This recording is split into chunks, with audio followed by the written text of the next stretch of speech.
Sherdog.com here with UFC 1 participant Ken Shamrock. When and how did they come to you with the idea of you fighting in the octagon? I had saw a flyer.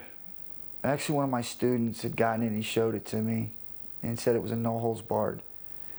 And when I first got the flyer, I was like, you know, no holds barred, Hulk Hogan, you know, we never heard of that other than, you know, holds barred wrestling. And so I kind of just started to blow it off, and then it said, read a little bit more, it said bare-knuckle, no rules, no time limit, and I was like, that's not wrestling. I remembered seeing it, and I called Art Davies, and I go, is this for real? And he goes, yep. And I said, so you can kick him, punch him, I mean, anything? Street fight? He goes, yep. I was like, just totally just taken back, right? And I'm thinking, I don't know how they're going to pull this off. And so I said, well, let me tell you what I've done and who I am. And when I spoke to him and I told him what I did, he was like all over me. It was like, now, this would be something for you.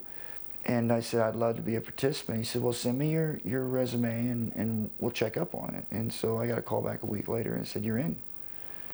And I remember thinking to myself, like, I had to go over and defend my title 3 days prior to going to Denver to fight in this show. And I was thinking to myself the whole time, I'm thinking, when I get there, there's going to be a catch, right? I know it. And so I went ahead with my fight in Japan. I fought Fuke and I knocked him out, actually knocked him through the ropes with a knee and retained my title.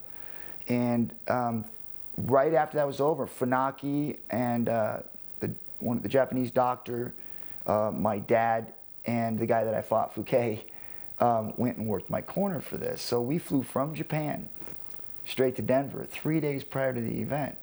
Now, I was pretty ignorant to think that I could just, you know, fly into Denver and just compete. I mean, that air was thin. And so I get there, and the whole time we did a press conference, you know, not like it is today. It was 10 people there. And I remember thinking to myself, okay, when's it going to happen? I know they're going to do it, right? That day it didn't happen. Everything moved forward. We got to meet all the contestants, right? And I looked at them and I was like, you know, I got this. Obviously, at this time where you're meeting everybody, you're sizing everyone up, right? And they're doing the same to you. Do you think any of them looked at you as the favorite of the tournament? I think, in my opinion, I think they all looked at Royce Gracie as the guy to beat, because what I did was over in Japan. No one even knew what the heck it was. Mm-hmm. I was this big guy coming in that could punch hard and pretty quick on the bag, and had some pretty good wrestling skills, you know, because everybody got to see a little bit of your footage. But they've never saw leg locks before. So a lot of the guys, when you saw the leg locks, because I even talked to a lot of them, thought there's no way that can work. You know, a guy drops down for your leg and it's like, what are you doing? I'll just kick you off, or, you know, you ain't gonna, I can get out. You know, it just didn't register. This was like bare knuckle, like one-on-one. It's like, dude, it can't get any better than this. I mean, we gotta get just throw down everything. And I remember in the locker room, and I believe this set, that if it would have been me or Royce that went first, people would have crapped all over the event because they didn't understand it. They did anyways when I submitted Pat. They didn't understand it. But because it was Gerard Godot and a sumo, there's such a size difference. People are looking at that, and you're thinking in the movies or in the street, most people look at a guy like, well, I'm going to get killed. They just didn't have an understanding of the fighting.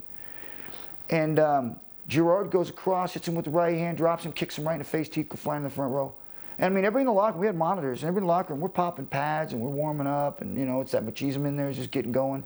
And we were looking, all of a sudden we watched and saw that, right?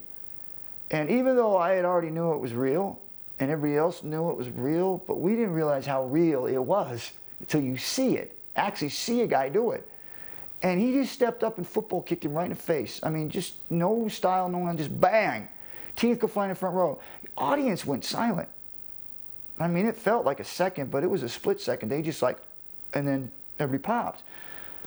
And in the locker room was the same thing. I mean, guys were in there and they were all trying to act tough and, you know, killed him and this and that. And their entourage were all like jumping around. And the minute that happened, it went quiet.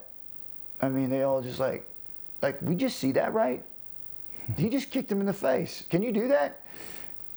No holds barred, right? I mean, it's not pro wrestling. This is real. And so I remembered there was 2 guys in there, and I ain't gonna mention names, but literally said I didn't sign up for this. I was like, brother, it's too late.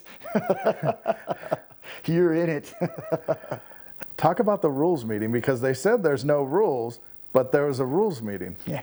What was that like? You know, I mean, after you got there for a while, you started getting the feel of what was happening. You know, this was more of a commercial for the Gracies and their schools. I think they handpicked people other than me. I kind of got a feel from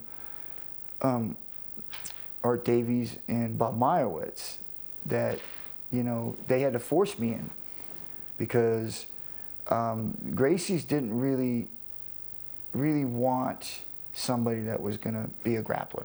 They wanted all kinds of different styles, wrestlers, judo guy, all those kind of guys, but not somebody that actually understood submission.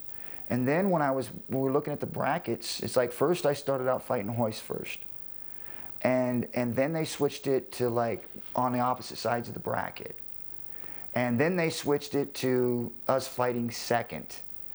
And, or Royce fighting first, me fighting third, or right after him. And then as soon as I got done fighting, he would have rested, and then I would go locker room and have to go right back in. And so you seen him jogging the thing around, and I was the one that they were worried about. That was the one that they needed to place into a spot where they would have the advantage. And that's what it was. They tried to get people, and they didn't understand how to conserve energy. You know, you could break your hand, you could injure your hand, injure your foot, you know, like Gerard Godot did. You know, these are things they were counting on. That's why Gracie got Art Jemerson. It was a simple fight. Knew no energy would be expended, there would be no damage. And he would go in, take him down, smoothly get through the fight, and then put somebody with me that might get damaged. Tough guy, Patrick Smith. And so they tried to find the toughest guy. It was truly mixed martial arts. It really was. It was in the purest form. Guys from all kinds of disciplines, and then putting it on the line to see which discipline was the best.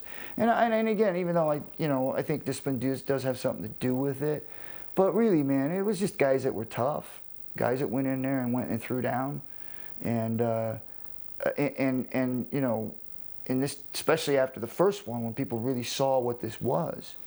When these guys came in to fight, man, you had guys that had cojones, because they knew what it was, and it was real. I tell you, that first one, man, if we hadn't had Gerard Godot kick in the sumo's face like that and really set the tone for what MMA was, or NHB at that time, I'm not sure how it would have gone if we would have just had submissions all the way through.